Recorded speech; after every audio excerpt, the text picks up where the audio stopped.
everyone. I'm your host, Jason Schwartz. We're here at the Neutral Zone, MauiNeutralZone.com. We have a very exciting guest today. You have seen me interview people about values over the last 4 years, and now we're into an election season. And I met this gentleman at a gathering of men 2 years ago. And then the COVID thing happened, and I haven't seen him. And suddenly someone said to me, Jonah Lion, Jonah Lion. I said, God, why do I know that name? I know a guy named Jonah. And sure enough, I want to introduce the world here to Jonah Lion. Jonah is here on Maui and running for mayor in 2022. Welcome to our show. Yeah, aloha. So good to be here. It's such an honor to be here with you and reconnecting in this way. And a lot of fun, it's the time here on Maui and the time that we met in our Kihei Kings group with Mankind Project, and really the connections of so many men doing a lot of beautiful, impactful work here on Maui and abroad, and seeing that in both the MKP and also part of this organization known as the Sacred Sons as well. And now just stepping into a place of politics, which is relatively new realm for me. At the same time, responding to the call of the community, and the community was asking if it was something I would be available for, if I was up to that, if it's something I ever thought of. And when I pondered that, I was like, well, what I'm here for is to be of service in the best way that I can to the community. And if the community is asking this of me, then let's see if I can respond to this call. A community. So you obviously are. Now, I remember when we were together, you were, I don't know if we were putting together or establishing a base here in Maui for the Jedi Academy, which, what is that? Because I think that's where, I imagine, the community has come out of, yes? Yes, indeed. The Jedi Academy, is really the foundations. I would say it's like the roots of the tree, that is grown now into this campaign Aloha and this mayoral race. And the Jedi Academy has really been focused on humanitarian efforts, in a space of environmental protection and in service to humanity, and multidimensional ways of how we come together with protocol and principles and values and morals that we can all align to, that are universal, and really to bring forth our, as I like to call, the force is with us. And I use acronyms to kind of give more context to what I mean by the force. And in this way, the force is the frequency of relativity, co-creating enlightenment. And so the force is an educational program, right? An education and learning program. And that's where my foundations are really in, is working with the youth and culture. I see. So the idea to run for mayor, I mean, what's your approach to this? I mean, mayor is an interesting role. I mean, if I was thinking to be new to politics, I don't know why I would start at mayor. I did the same thing a few years after I got here into Maui. The Green Party was starting. And I started actually running for council, but I ran for mayor and then switched horses. So those were a long time ago. What made you decide to run? Because your community of people thought that you would run this place better? With any specifics and stuff? I think that it more came from a place of how I've shown up in this community, and really being in the physical, the actualization, boots on the ground and really active in the community, and just being of service. I was a firefighter for years. I took an oath to protect and serve my community, and my community is Maui. And so I just continue to do that. And I was invited to a wisdom council with Reverend Kadar, was one of the men in that circle. There was actually 13 of us, and we took a little hike into Twin Falls.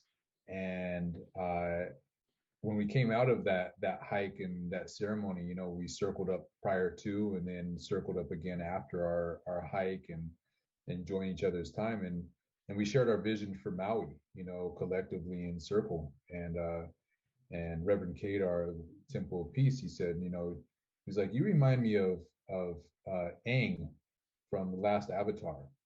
And he's like, you know, have you ever thought about running for mayor or office or anything like that? And so we planted a seed, and I kind of just, you know, was like, I never thought of that. You know, I appreciated it and took it in, and then it started to be watered, if you will, by other members in the community. He started bringing it up continuously after that, and so that seed kept growing to the point of now sprouting into running for mayor, which is kind of interesting that it's the only county position in politics I actually am qualified for from the standpoint of jurisdiction and district. I've moved since being here on Maui from living in on the west side in the Pili area, into Kihei, Wailuku area, now up in the upcountry in Makawao. And so I haven't actually been stabilized in one particular district of Maui to be able to even run for a county seat in that district. And so let me give you a bit of a notion, because you just talked about, like, you would think logically that if you were running for a district seat, you'd be voted for by the people in that district, right? And you were qualified because that's it. But we in Maui, we're like 30 years behind the times. When I ran 30 years ago, we were talking about the same issue, district voting. You could run for any county council seat and be just as qualified. It's where you live. You only have to live 30 days in the district to run. So I like your thought, but just show you, we got some work to do here on some areas. And that one may not be environmental. That's more like we've been retarded here, I think. I guess that's probably why you're running. When Kadar said that to you, he's been here like I have for a long time. And things here, it's like you're in a different kind of a world where outside of this island, things have been tried and true and tested. On this island, it seems like we've had a few. You talked about kings earlier, the Kihei kings. Well, the people that are in our governments are there and stay there. And I don't see real progress in their thinking. But the problems get bigger and bigger and bigger and bigger and bigger. Like housing, I'm sure. I'm sure your community has probably reached out in that area. Do you have any thoughts about housing when you became mayor, what you might approach? Yeah, that is definitely been at the number one spot so far, you know, when I'm asking the community what the highest priority is and where most issues lie, problems, and desire for solutions has been in housing. And, you know, obviously this is a multi-dimensional issue when looking at it from cost of housing, real estate, land use, zoning. And, you know, I actually just got off the last call. We went into that space, and I'll read you the kind of the what came up was a hemp to home program. And I reached out to one of the other county council members, Kelly King, to align a date, because she's also been seeing for a good time of what if we were to bring about, now that the state has legalized industrial hemp, if we were to look at a hemp initiative to support both amending the soils in our Central Valley and a lot of the land that has been tarnished over the years of improper agricultural techniques, to actually shifting into something that can amend the soil and using the hemp from the fabric side of it, or the what is the word I'm trying to think of? You're trying to take the fiber, the cellulose in Thank the you. hemp and turn it into a building structure. You got it. Exactly. I was looking for the word fiber right there. So thank you for giving me the words that were leaving my mouth at the time. But utilizing the fiber from the hemp to go into, hempcrete. And we have the access to both hempcrete as well as aircrete as like new technology. I like to look at these things as kind of like an ancient future technology. We're working with ancient practices and remembering our relationship, to our natural environment and our relationship to each other, and then bringing that in and using hempcrete and how hemp to home could work in this program. We're also dealing with not only housing issue with our residents, but also a houseless issue with our kind of homeless relatives as well, and how this program can support the reintegration and rehabilitation process and provide beautiful homes and infrastructure that is environmentally friendly and conscious and economical and creates economical housing. So, well, that's a lot of words. I hear that. Clearly, when you get out into the campaign trail, your opponents are going to say things like, "We know about hempcrete. We know about all this stuff, but we have to have the money. We have to have the support of." You'll hear them always say that support of the people, and we've got to find a way to do this. I have ideas, but I'm leaving room here for you about where some of these solutions are going to come from. Because build better building materials, local materials, all those things we got to do. But the big cry is we don't have the money, and the other cry is the government is supposed to do it. See, I look at it and say it's the private sector that has to recognize what makes economic sense and pose it, and then get the government to support what they're doing and help make it easier. Fast track solutions. I don't expect these geniuses to come up with solutions. It's going to be the public sector, not the government. I've seen over 30 years here where the same people, it's almost like they're pushing the problem down the road, and because they don't have an answer. And now they hear new techniques, and now they're looking for money. And where's the priority? But meanwhile, like you said, our homeless community is getting so large, that there are more homeless people that aren't getting sheltered by the programs they spend millions on. There are way more people that are not going into those structures that need an alternative. No one's been brave enough, maybe you as mayor, somebody else, to call this an emergency and do something to create an interim solution until there's housing.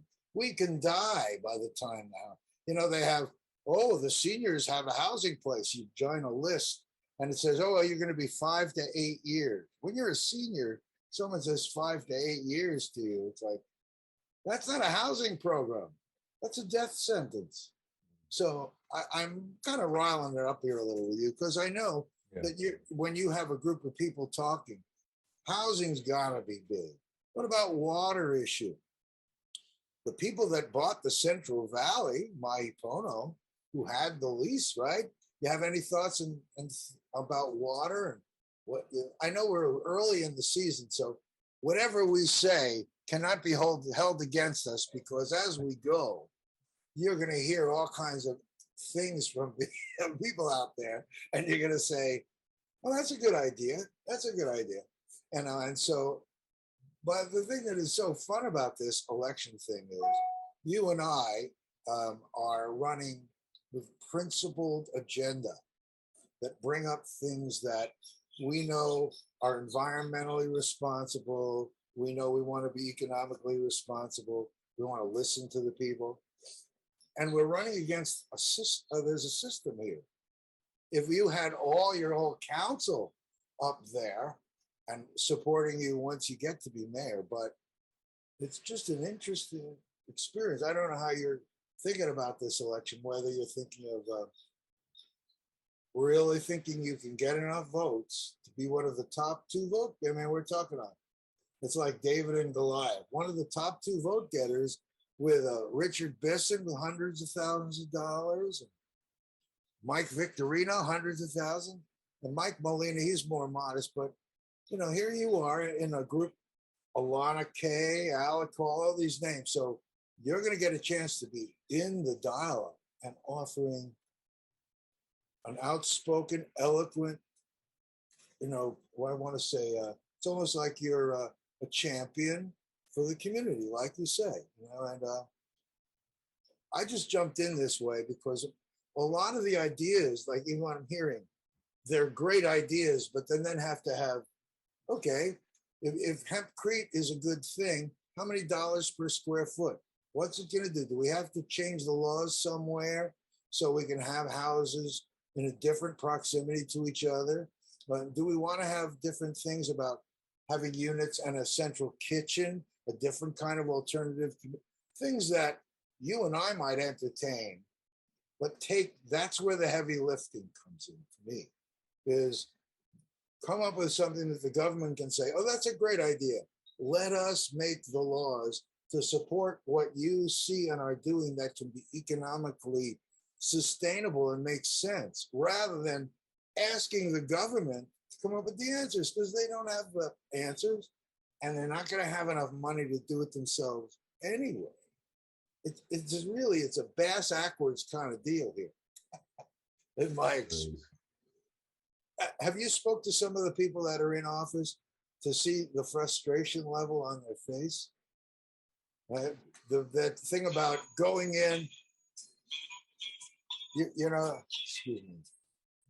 Sometimes it's difficult to remember that the original intention was to drain the swamp when you're up to your eyes in alligators. And this is a place full of existing problems, you know, so like, when you're, and I'm just creating a different kind of an environment. These ideas that we have to be tied to money and supporting them. I've seen so many things here. We have brilliant people here. I know in your community there, I don't know who is in your group of 12, but I know, you know, that whole crowd from that side. So I can only imagine you're filled with real, clever, progressive people who can assist you and a council, or assist all of us in raising the bar on solutions and really getting at it. But where the traction has to come, I think, is money. Have you spoken to any people that are putting money into your campaign with I guess you are, you're grassroots, but somewhere along this way, you know, as you're putting out ideas, I guess you're using the media. You can see I'm going all over the map here, John. I'm just trying to make it a real clear picture that sometimes I've seen fantastic ideas not get covered, or we have a great idea and we move it forward, but then it's kind of sidetracked because it takes a study to look at the financial implications of it and how to move it. And Hempcrete, they've done a lot of work in that area, I know. I don't know if you had Keith Ranney in your group, but there's some people here that have really done extensive work and study on things like water from the air that I want to introduce, or taking our waste and turning it into power and turning it into things to also put back in the soil. And the hemp growers on the mainland that have this stuff love it. It's like having, what do you call it? Like Jurassic Park-like growth from our waste that we're throwing away. And we have so many things that we could do, but they take that money, that's what I'm really trying to find out where you're going, because I don't know how else to put it, but I've seen things here get stopped because the people that have the money and control are staying with their old model. And your campaign, real similar to my campaign, I think, really wants to show that the people have way more power and can do a lot more things to make things better. But I'm still, looking for that answer to the financing piece. And well, I better shut up or I'm just going to be doing a monologue here. What do you think about all that I'm saying? I'll shut up now. I mean, it's brilliant. We're putting down the same frequency, whether you're saying it or I'm saying it. And yeah, coming back to, like, you brought up the water, for instance. One of the project representatives, planning department in Oahu, she was like the head of the planning department of Oahu and focused on the water. And she was sitting next to Joe Akana, who's also, another candidate running over on Oahu. And they had a conversation around the water, and she was sharing that it's not an issue of a lack of water. The issue is a lack of ideas and the implementation of these ideas. It's an old mindset. It's an old paradigm, and so, and we have the same thing going on here, on Maui, is that it's not a lack of money or a lack of water that we're dealing with. It's still working with the same old mindsets, and we're set in these ways. And I think that's where we come in and to bring and be a fresh perspective, because we're out here we are with the people as a people, and we're bringing voice to this through this platform of running for candidacy and amplifying the voice of the people, so these ideas can start to realize, and even realizing those on a small scale, so that if we build it, it will come. Let's show the example. Let's show the data, do the R&D on something simple, start off with one hempcrete home, or maybe we do an aircrete home and start off. And what does that look like? What does that look like if we scale that? And to get that going, to start off from the private sector, as you said, so that then on the public sector, we actually have the data that is backing up these ideas, and that can move us past this mentality, or the restrictive ways of being like, no, that's not going to work. We don't have enough money. I don't believe that, because Maui, we're looking at possibly by the beginning of next year, whoever comes into this mayoral position in office is going to be running $1 billion a year business. That's the economy that we have. Where are we allocating our resources right now? Where are we distributing the funds that come in here? Well, right now it's being put back into the economy, the highest economy, that is tourism here. It's being put back into that, but I think that it's being put back into that in ways that is not honoring the culture and not honoring the land. Yet we can bridge that. When you say it's been putting back into tourism, you mean the budget itself? That's what you think you're mentioning? Well, I mean, for instance, water. We'll give water rights to a new resort that wants to be built, or a new multi-million dollar condominium, build out and development happening, and they'll get water rights. But our local residents that have been grown here, lived here generationally, still don't have water rights. So our distribution of the water. I got you. Well, that'll be you'll have conversation about that out in the field, because a lot of the people right now, you saw the council say, hey, moratorium on building in the hotel area, right? The whole thing about that. So it is part of the consciousness about what you're talking about, and appropriating more to local people.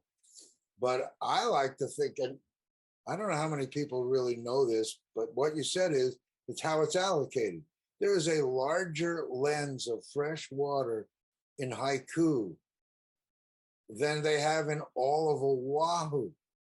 but they haven't done anything with it, as I understand it, because once they open it up, everyone will think they can build here and there's unlimited water. So it isn't even in the picture when we're talking now. It's like we're not being given all the truth.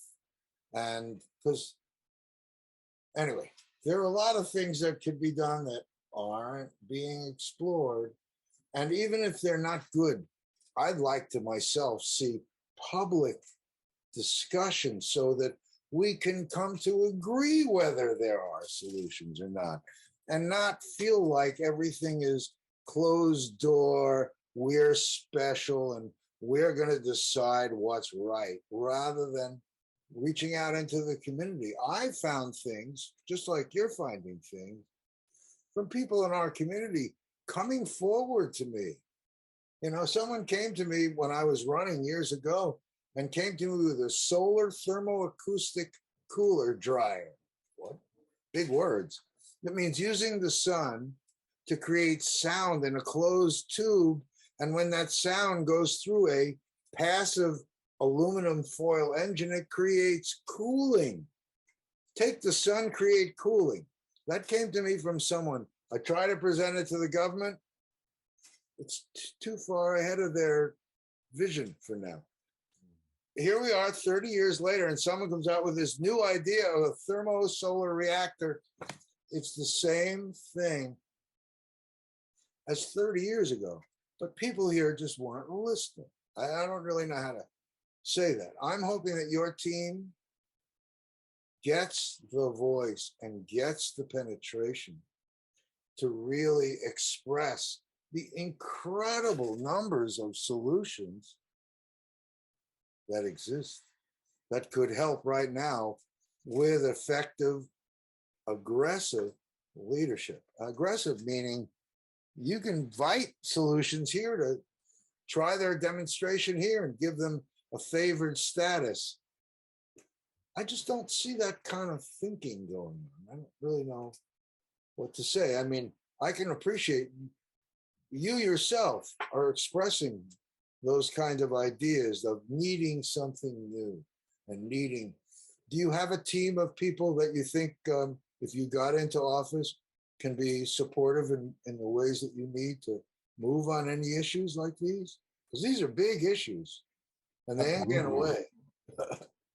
Yeah, absolutely. I mean, we can't do this in any other way. It must be a team effort, you Right. know, and it needs to be, really founded in, to me, like our 0 points coming back into what we all can come to agreement on, because we're going to have so many different perspectives and experiences coming in. But I feel the one thing that we can come to agree on is aloha. You know, that's why, like, you have team aloha, campaign aloha. It's something it's like the nuclear point, the core that can bring all of us together and form a team and be able to come back to that as our grounding rod. You know, and from there, let us do exactly what you were just sharing. You know, the ideas that I'm sharing, that you're sharing, they're ideas that are coming from the community. These aren't ideas that I'm just like coming up with myself, being like this, like I have all the answers. I don't have all the answers. I have some ideas just like anybody else does.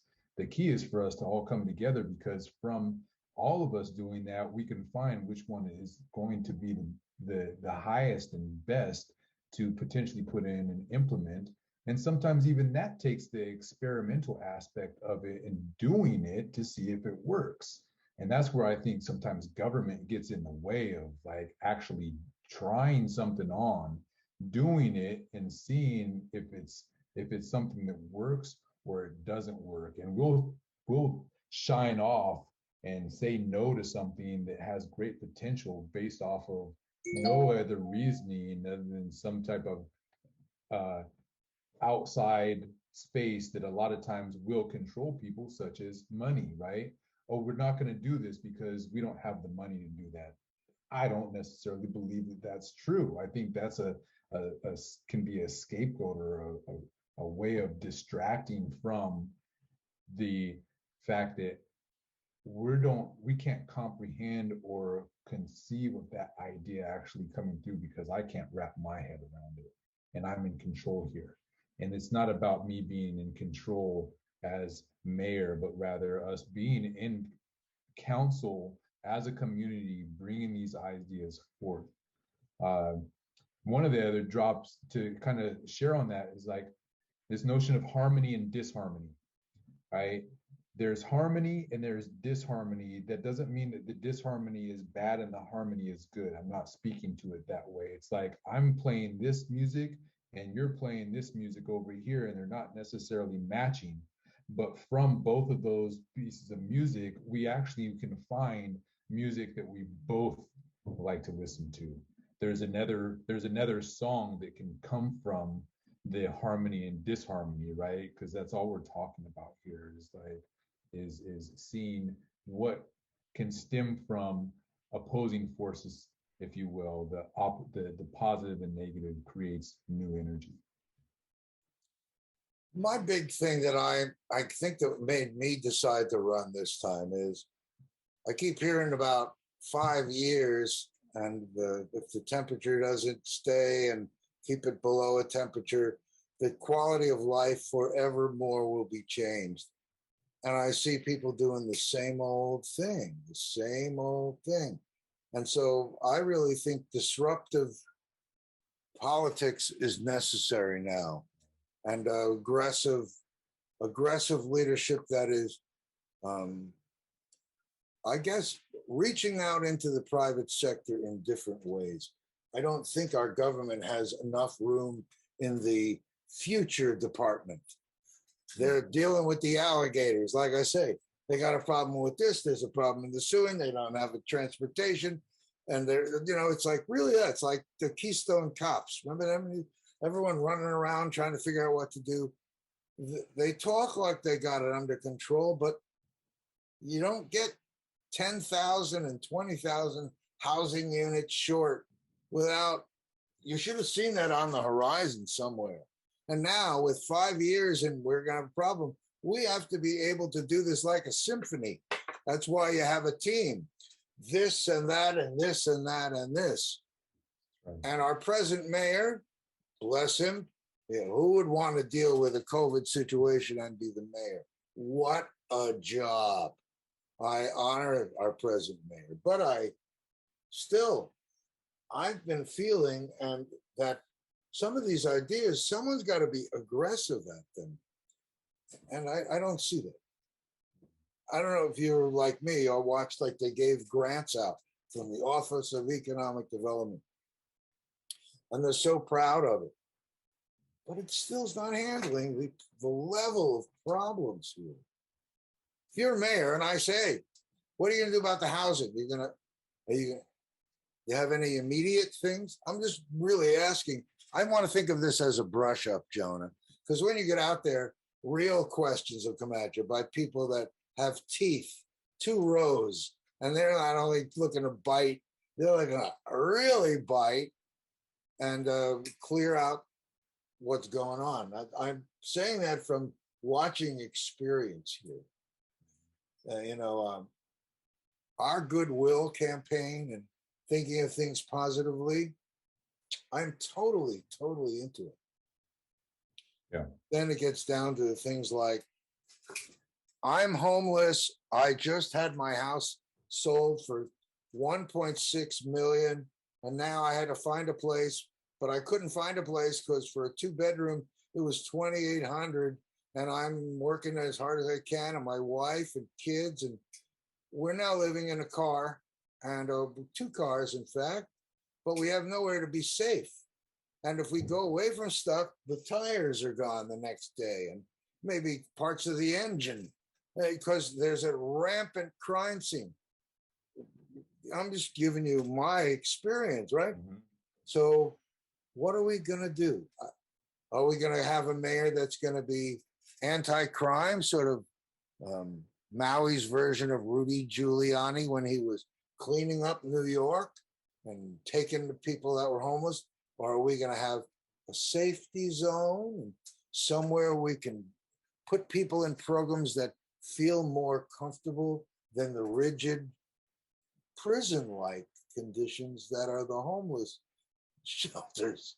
It's a I'm asking this in an unusual way, really, just giving you the thinking that I have, because when I get out there on the campaign trail, people are asking very specific questions like, what are you going to do about the water main down from my house?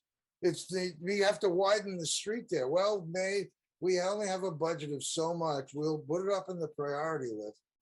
I get a lot of very specific questions like that. But then I also get things that say, what are you going to do? And on council, you only can do so much, you know. And as mayor, that is really the most flexible role. The other one that gets to assign all these departments their tasks, right? You're the maker of the whole plan as mayor. So those are the kind of, I'll give you one of the things that comes to my mind as you speak about the housing situation, for instance, and how long, you know, we may look at it taking in order for the housing to actually meet the needs. You know, before I moved to Maui, and what is anchoring in a lot of the whole Jedi Academy piece is really coming from the community of Burning Man. And you know, I'm part of a camp at Burning Man that has been fully focused on 7 generations of innovative ideas, and we build the like state of the art infrastructure and design that and bring it out to test it out in Black Rock City, because one, it's one of the harshest environments on the planet. And if we can build it and we can actualize it there, most likely we'll be able to build it and actualize it anywhere on the planet.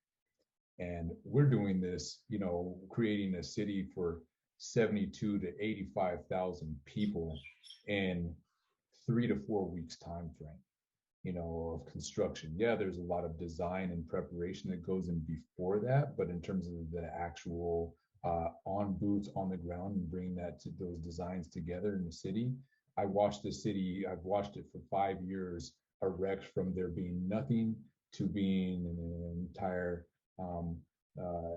village, an entire community that blossoms out of the desert, and is one of the most co-creative, peaceful, fun, joyful, blissful celebrations that one can ever go to.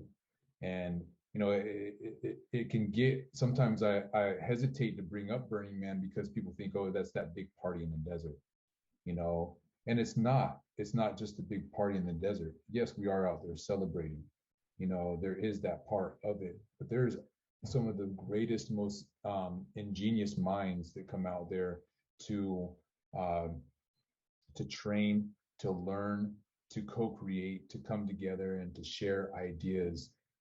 And this is something that I think Maui actually holds, is one of the most fertile grounds to kind of plant those kind of seeds and to bring these designs, these innovators, you know, to showcase what we have in terms of the technologies that we have, these, again, ancient future technologies like you just brought. We have all of the stuff here in terms of how we can work with our ecosystems in a good way, how we can be in good relations with nature and still build the necessary infrastructure. We can get water out of our atmosphere so that we can, out of the air, and create more water. You know, we can distribute or we can do vertical gardens and come back into, speaking of which, like, why are we not terracing and do terrace farming on a high level here to utilize our water in a better way? You know, we're archaic in our ways in designing here on Maui, and we need this forward kind of thinking, this futuristic kind of thinking to showcase what it is. And I think by showing it, people can move past, get out of the old way of being, and seeing it and actually being able to experience it can move us into that new paradigm. Well, that's where I'm thinking again that that's private sector stuff, because you may think the government has money, but every time I try to track it, it's all tracked to the value of real estate.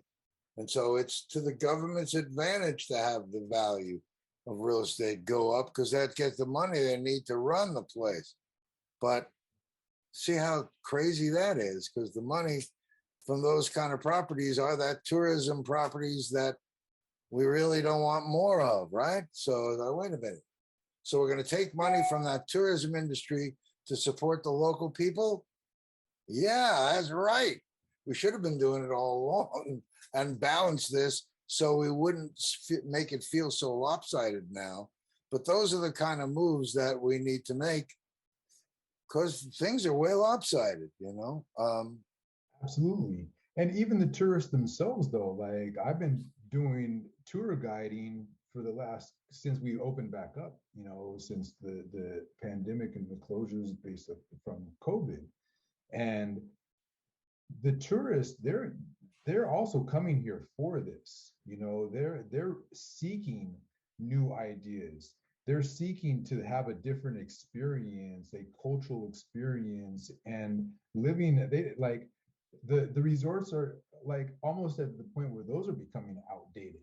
You know, the tourists, they're like they're being put in boxes. They don't come here to be put in boxes. You can make it as fancy and as schwanky as they want to be, but what they actually are here for is to go road to Hana.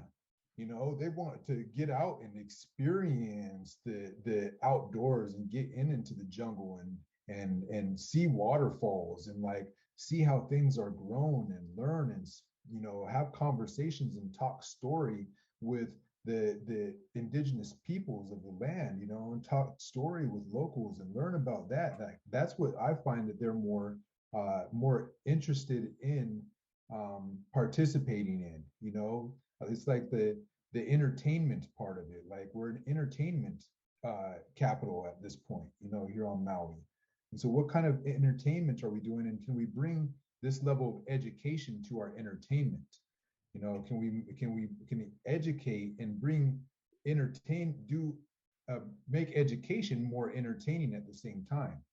You know, I think that that's also the crux of it too, is that new thoughts come from the foundation of being educated and being able to learn. You know, when I speak about education, it's more about the openness to receive and the ability to learn, right? Than it is necessarily to come in and like, I want to teach something.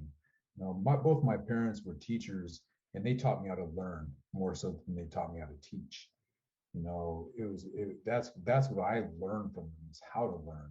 And as coming into the space of mayor, this is an opportunity for us as a community to come together, to learn from each other, to share ideas, to try them on, see how they're working so that we can learn some more. So if you become mayor and hit the ground running, do you have any, I guess, like I say, as the season's going on, your answers are going to be much more robust. So I know we're young in this season. This is as much a practice for me as for you. When you hit the ground running in that seat, what are your priorities? You see we got problems. What kind of things are, and you already said housing is one, water is another one. Mm-hmm. Any other issues that are important that are driving your campaign? What's driving my campaign are those two issues. Malama Aina, you know, is another big part. You know, is our stewardship of the land here. You know, we have so much land that we're not able to actually work with right now because of the trauma that the land has experienced over time. You know, so caring for that, and the other part is cleaning it up.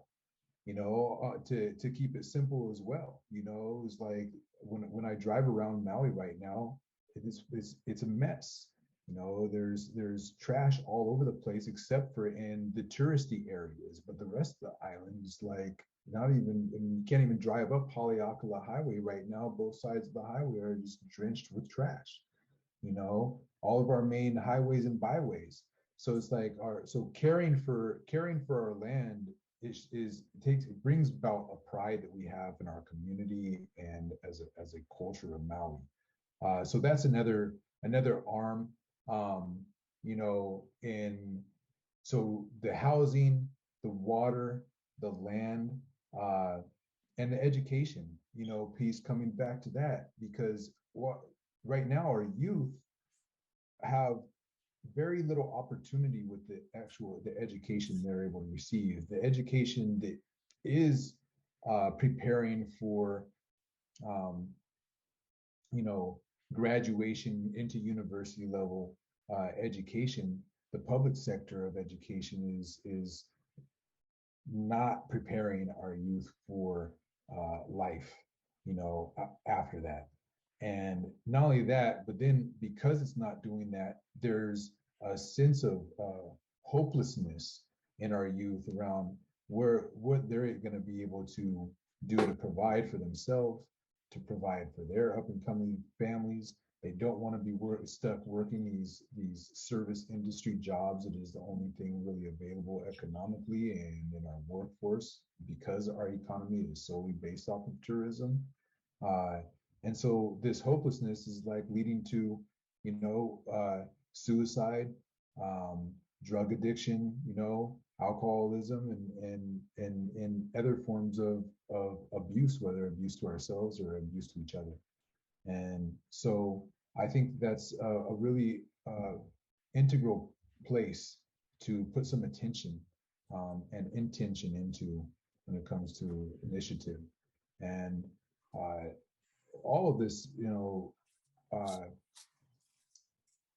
really comes back to circle around and speaks to, you know, what I was focusing in on in creating the Jedi Academy. You know, it's like this is what the academy is for. It's about the training that's necessary so that we can deploy all of these things and to evolve as a people and move into the future with grace. Well, it was only the universe that set this up, because your Jedi Academy, and when you talk about that, and I think of may the Schwartz be with you. I know from the Jedi Academy and Star Wars, you know, there is something greater than has been going on. And the fact that I'm sitting here with someone that has a core of principles, you know, to be the best that they can be, you know, you exemplify, you know, someone who is, like you say, the community that you've got of thoughtful, caring people here on Maui that recognized in you the qualities that they would like to see in a mayor. And I wish you the absolute very best in this whole campaign. I'm sure I'm going to see you out there, whatever out there means in the world of physical and also virtual. If I can ever be of help to you, I'm running this thing with a very different idea. Can you imagine? I'm 30 years on Maui, and all these people that are, many of the people that are sitting in the office, I've interviewed over decades, and they still talk, and they're still at kindergarten. Right? They still are not handling issues. It's really amazing. I hope that you motivate people to come out and vote, and me too. But you know, when you're running for mayor, I know if you got a big team of people, you're going to have a big impact. I may, you know, to do a concert or sing a song, or you'll watch for my T-shirts, because everyone will. Maybe that's a good idea. We're going to have fun this year. I can't imagine how the world can treat this political season like they do all the others. Things are getting too important. And so the more that you get out there and poke people with this thing about you can register to vote till the very last day or whatever, a week before, that means that all this momentum can change the world. And I am rooting for you. You know, as far as whose choice for mayor, it's going to be an interesting experience this campaign season to see all the jockeying. But the ideas of being progressive and involving and so responsible to our environment and our youth, and realizing the importance for balance and pulling away from only tourism. Good core, good, you know, what can I say? the good core values that I hope people will seriously consider Jonah Lion as a candidate for mayor of Maui. I'm very happy to have you here with me, and I hope our audience will take a look. What can they go to, or where can they go to find more from you? They can go to the website. You can go to campaignaloha.com. Campaign, CAMPAIGN, aloha.com. And Okay. yeah, keeping it simple, with that. And I had the honor and privilege when first moving here to be invited into a cohort to learn deeper of the values and deep meaning, of aloha. And that, along with coming here with what I call the rocks, the rights of conduction, which were the principles of Burning Man, because those principles were the cohesive glue that brought us into alignment. Is what we all agree upon, and coming to that and co-creating a community together. So, and from there, there's freedom, there's free will, there's sovereignty and choice in how we move about. From that, it's very dynamic in that way, and that's what I also would love to instill, is to coming back into self-governance, and our sovereignty, and being able to be free to make our choices that are right for ourselves, for our families, for our neighborhoods, for our communities, and let it kind of ripple out and expand from that, and instead of what we currently have is the dynamics of government, which is essentially mind control. The very word means mind control, and that's what's happening. And we're having our choices made for us, and we're not given the freedoms that are our God-given inalienable rights, I would want to pronounce that. And this is a unique place for that. Maui, Hawaii is a very unique place because it wasn't that long ago before that Hawaii was a sovereign nation, and I think that we can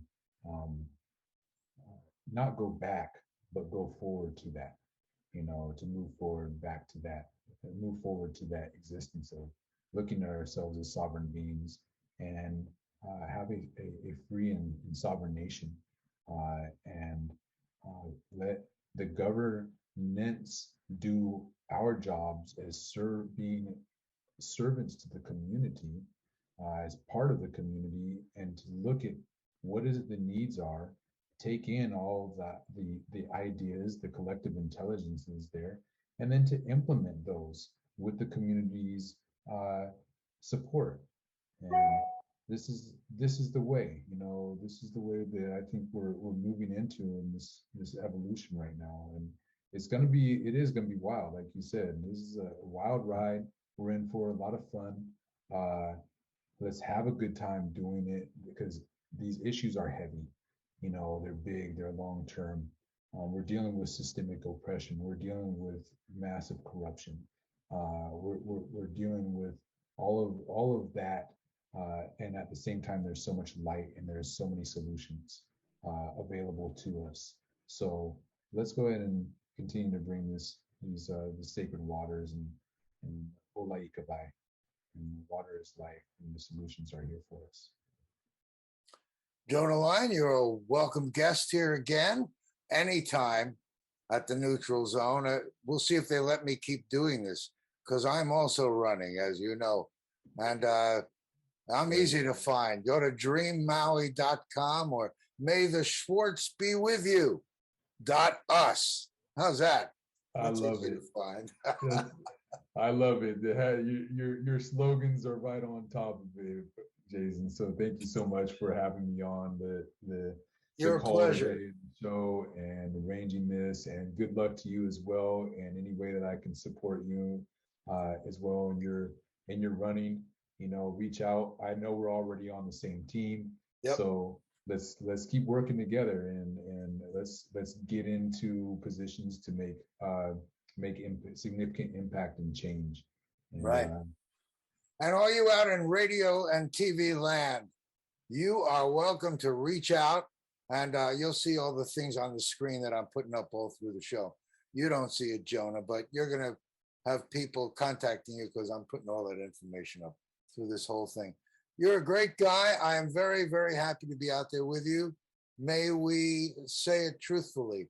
May the force of good be with us, and may we be the best that we can do and be to help this community. You know? Thank you for joining me here. Blessings and aloha. Aloha. Bye out there. See you next time.